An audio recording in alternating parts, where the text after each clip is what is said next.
आप केंद्र में मंत्री बने, क्या कहिएगा, क्योंकि प्रधानमंत्री आप पे हमेशा भरोसा दिखाए हैं। नहीं, बिल्कुल, और मुझे खुशी इस बात की है कि उनके भरोसे पे मेरी पार्टी खरा उतरी। ये कोई सामान्य बात नहीं है कि आप एक सांसद वाली पार्टी को, मुझे नहीं लगता गठबंधन राजनीति के इतिहास में इससे पहले कभी ऐसा हुआ कि एक सांसद वाली पार्टी को 5 सीटें लड़ने के लिए दी गई हो। खुशी मुझे इस बात की है कि हमारे तमाम कार्यकर्ताओं की मेहनत से वो पांचों की पांचों सीट हम लोग जीते भी। प्रधानमंत्री की झोली में हम लोगों ने उस सीट को जीत कर दिया भी।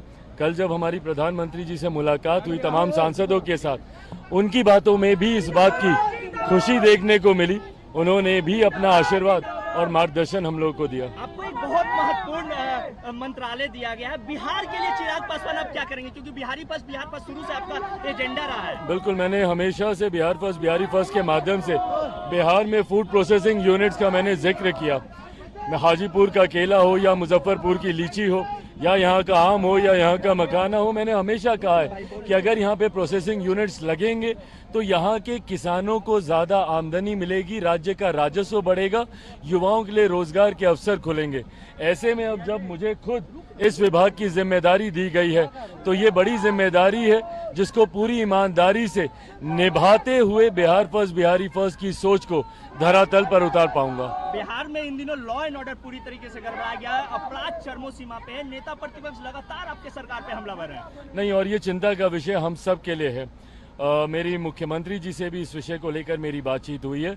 आने वाले दिनों में इस बात को सुनिश्चित किया जाएगा कि अपराधियों की धरपकड़ कर अपराध को नियंत्रित किया जाए, क्योंकि अपराध को कतई बर्दाश्त नहीं किया जा सकता। हाल फिलहाल के दिनों में आपराधिक घटनाएं जिस तरीके से बढ़ी हैं, ये हम सब के लिए, हमारी सरकार के लिए चिंता का विषय है और इसको जल्द नियंत्रित करने के लिए सरकार तत्परता से कार्य कर रही है। पुल भी गिर रहे हैं चिराग जी, 10 दिनों में 4 पुल गिर गए हैं।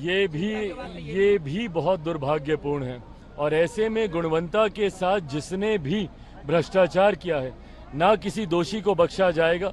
मेरे प्रधानमंत्री भी इस बात को लेकर चिंतित है।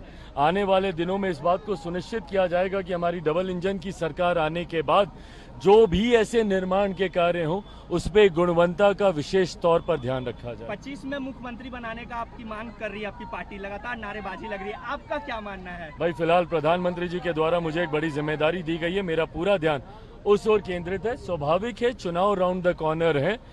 लोक जनशक्ति पार्टी रामविलास भी पूरी तरीके से आगामी बिहार विधानसभा चुनाव की तैयारियों में जुट गई है।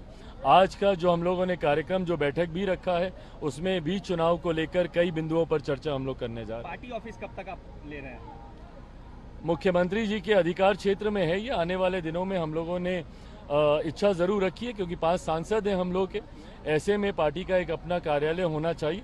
ये मुख्यमंत्री जी के अधिकार क्षेत्र में है कि वो हम लोग को कहाँ पर ये कार्यालय देते हैं। नीट को लेके क्या बोलेगा, जिस तरीके से गड़बड़ी हो रही है पेपर लीक में? ये गलत है, दुर्भाग्यपूर्ण है।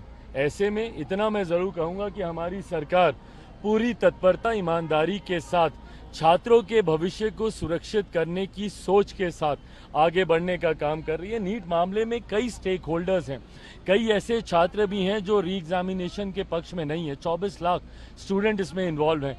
कई हैं जो चाहते हैं री एग्जामिनेशन हो। इस बीच दोनों ही पक्ष न्यायालय भी गए हैं।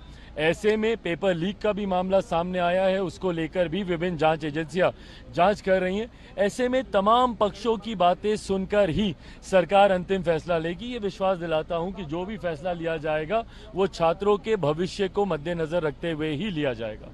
Thank you.